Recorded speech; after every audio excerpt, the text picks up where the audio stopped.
Money Masters, Toastmasters. How's everyone doing today? Yeah. It's good to be here with you. We're alive. There's a quote, there's something that Tom Hopkins, have you heard of Tom Hopkins, anyone? Yeah. He's one of the top salesmen, real estate in his time, but he wrote many books, and one thing he says, in the morning, you wake up and you say, I'm alive, I'm awake, and I feel great. It's a great way to start your day, right? We're very privileged today. We have an amazing person to chair our meeting. She is new to Toastmasters, but I see her growing. I see her hungry to grow. And it's her first time to do the chair today. Please help me welcome Harry Priya.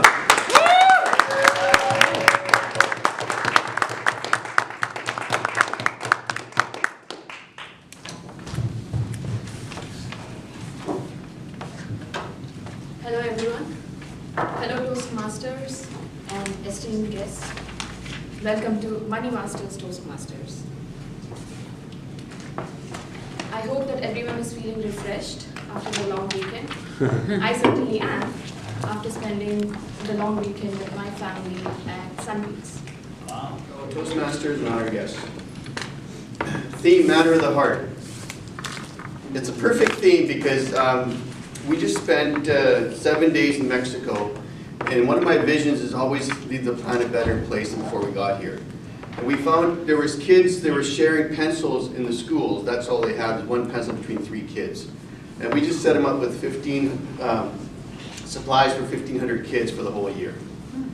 And then we found another group of kids that were coming to school, they'd get snake bites because they have no shoes. So we took them 300 pairs of shoes this year to help the kids get to school. And then they only go to school up to grade 6 because there's nothing after that. Now we set up a scholarship fund for them so kids can go to school after that. And the theme out of the heart always works because for me, when I get goosebumps, I'm on the right track. And there's nothing more fulfilling watching kids and their eyes light up. And at the end of it, they wanted to give us a gift, so they lined up these kids. They're all in their uniforms, and what did it? I'm going to invite Sally onto the stage shortly, but before that I would like to let you know what she's going to be, what her title is.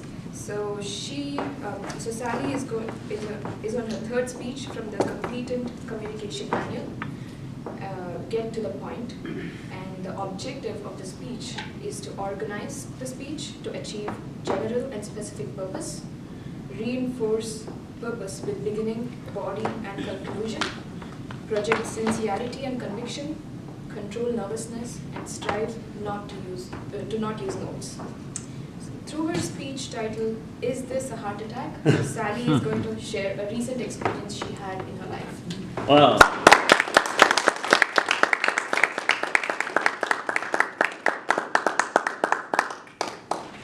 No notes means this goes over here. Welcome, Chairperson and our Chairlady, fellow Toastmasters, and honored guests. Call 911 if you think you're having a heart attack or a stroke. Do not go in your own family car. Do not have anyone drive you. Don't go in a taxi. The reason for that is, if something was happening as you're heading towards the hospital, who's going to help you?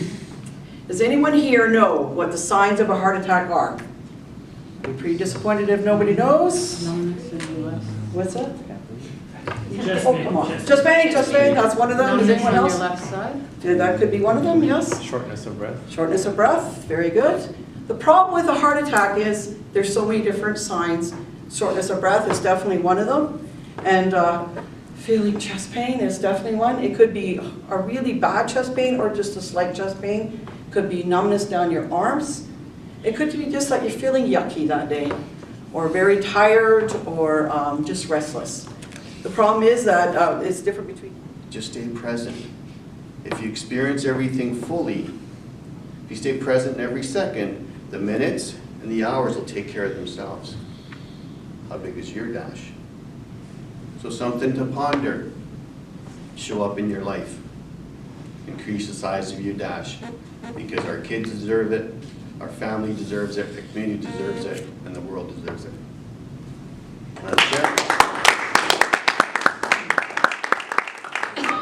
Sally Ann's speech today. Correct.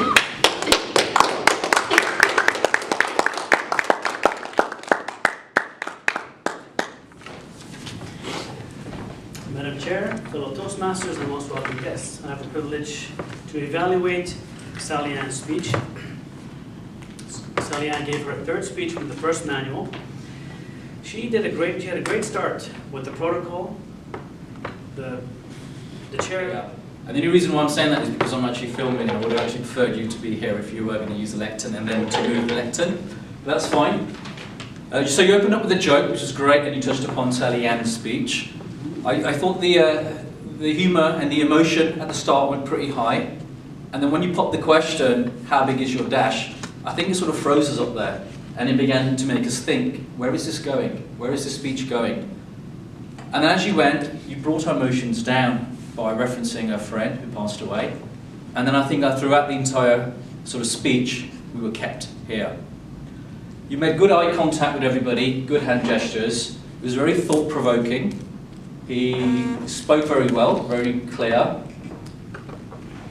And I like the quote, which you reference how we live, love, spend time with. Really, throughout the entire speech, I was really hooked in a different way to how Sally Ann's. It was more humorous, but this was more, again, thought-provoking, really getting us deeper and deeper into our minds.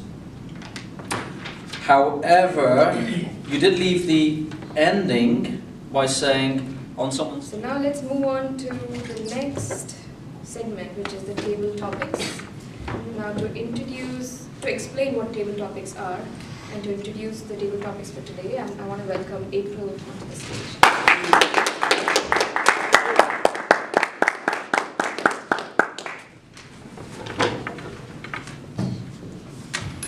Good afternoon, fellow Toastmasters, our most distinguished guests, and thank you, Chair, for welcoming me ever so warmly. From the very low emotions that we felt from Paul's speech, I've held back my tears. Fellow Toastmasters and welcome guests, thank you, Madam Table Topics. What does love mean to me? Oh my gosh. How much time do we have? There are so many aspects to the word love, and we use it so often in so many things. I love popcorn. Okay, is that what you mean? Probably not, but that's how we use it. We use it for things and objects. Of course, we all also use it with people, and I'm guessing that's more the idea of what does love mean to me, is with people. What it means to me is that connection, understanding, empathy. What I did is, well, I still feel like I'm a poet, but at that time I was very much a poet. So I wrote a poem for her, and we were in our small, cozy little rented apartment, and I set it all up. I had dinner ready in the house, and she didn't know what was coming. So she was just sitting on the couch one day, and then I got on my knees, one knee, and I read this poem to her. She had no idea where I was going. And so when I got to the point about proposing to her, she was shocked, but she was ready for it. Like we knew, like, she was kind of waiting for it. This was also in an environment where, let's just say, some parents didn't think it was a good idea. I was clear in my mind. I realized it was one of those moments when you meet the person you have to be with, you gotta hold on with both hands. That's what love is. You might not get that chance again. Come what may. I had faith. Thank you, Madam Chair, fellow Toastmaster, honored guests. It's been a pleasure to come here, and it's been 3 years for me in the going on this club, and I enjoy every minute of it because you guys make this so much fun and takes me away. I'm in a different world when I'm here. A world from my work, my stress, and the stuff that's piling up. I love it. And I come here to learn a lot from you, and so hopefully I'm giving back something today for you guys.